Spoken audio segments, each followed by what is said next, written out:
Welcome back to our channel. నేను మీ మాదిరి. మనము చాలా సార్లు, చాలా సందర్భాల్లో చాలామంది కూడా ఇలాంటి అనుభవాన్ని పొందే ఉంటాం. అదేంటి చాలామందికి మనము మనసుతో దగ్గరవుతూ ఉంటాము. అంటే చాలామందిని కాదు. ఒక 100 మంది మనకి ఫ్రెండ్స్ ఉన్నారనుకోండి. అందులో ఒక 5, 6గురికో లేదు అంటే ఒక ఇద్దరికో, ముగ్గురికో అలాగా మల్టిపుల్ అనమాట. నా ఉద్దేశ్యం ఒక్కళ్ళు కాకుండా అంతకంటే ఎక్కువ అని అర్థం అనమాట. అలా కొంతమందికి మనం కనెక్ట్ అవుతూ ఉంటాము. 100 మందిలో మనం 5, 6గురికే కనెక్ట్ అయ్యామంటే మిగతా వాళ్ళందరూ కూడా మన మనసుకు దగ్గరవ్వలేదు. మామూలుగా మనకు ఫ్రెండ్స్ అన్నట్టుగానే మన అర్థం చేసుకోవాలనమాట. అంటే పరిచయం ఎంతమందితో ఉన్నదన్నది కాదు ముఖ్యము.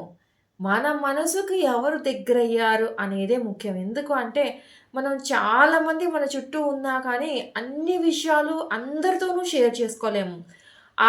ఉన్న అంతమందిలో కూడా కొందరు మాత్రమే మనసుకి కనెక్ట్ అవుతారు. ఆ మనసుకి ఎవరైతే కనెక్ట్ అయ్యారో అలాంటి వాళ్ళకి మాత్రమే మనం అన్నీ చెప్పుకోగలుగుతామనమాట.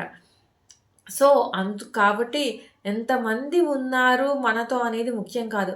ఎంతమంది మన మనసుకి కనెక్ట్ అయ్యారు, ఎంతమంది మనలాగా స్వీకరిస్తారు, మనల్ని మనలాగా జడ్జ్ చేయకుండా మనం ఏం చెప్పినా కానీ దానిలో తప్పులు వెతకకుండా మనం చెప్పేదాన్ని అర్థం చేసుకుంటారు.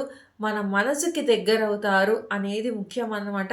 ఎందుకు మనసు అని ఇన్ని సార్లు చెప్తున్నాను అంటే, మనసుకు దగ్గరైన వాళ్ళు మాత్రమే మన ఆప్తులు అనమాట. అంటే వాళ్ళకి ఎలాంటి బ్లడ్ రిలేషన్ కానీ, ఎలాంటి బంధం కానీ ఉండాల్సిన అవసరం లేదు. మనతో మంచి బాండ్ ఏర్పడితే చాలు వాళ్ళు మనకి ఆప్తులైపోతారు.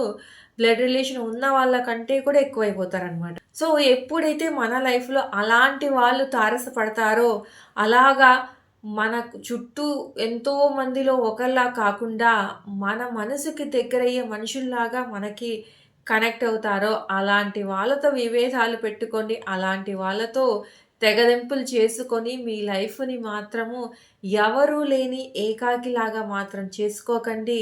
అలాంటి వాళ్ళుంటే వదులుకోకండి. ఎందుకంటే జీవితం చాలా చిన్నది కదా! ఎవరు ఎప్పుడు ఎటు ఏ విధంగా పోతామో కూడా తెలీదు.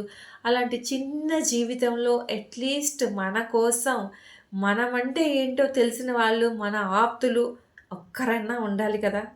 అప్పుడే కదా అది జీవితం అనిపించుకుంటుంది. అప్పుడే కదా మనం జీవితంలో అట్‌లీస్ట్ ఒకళ్ళ లైఫ్‌లో అయినా మన ఇంపార్టెన్స్ అనేది ఉంది అన్న ఒక ఫీలింగ్ మనకుంటది. చెప్పండి? ఇదండి ఈరోజు వీడియో. వీడియో కనుక నచ్చితే లైక్ చేయడం మర్చిపోద్దు. మరిన్ని ఇలాంటి వీడియోస్ కోసం వెంటనే ఛానల్ సబ్స్క్రైబ్ చేసుకొని పక్కనే ఉన్న బెల్ ఐకాన్‌ని కూడా ప్రెస్ చేయండి. అప్పుడు నేను పెట్టే డైలీ నోటిఫికేషన్స్ మీ దాకా వచ్చేస్తాయి.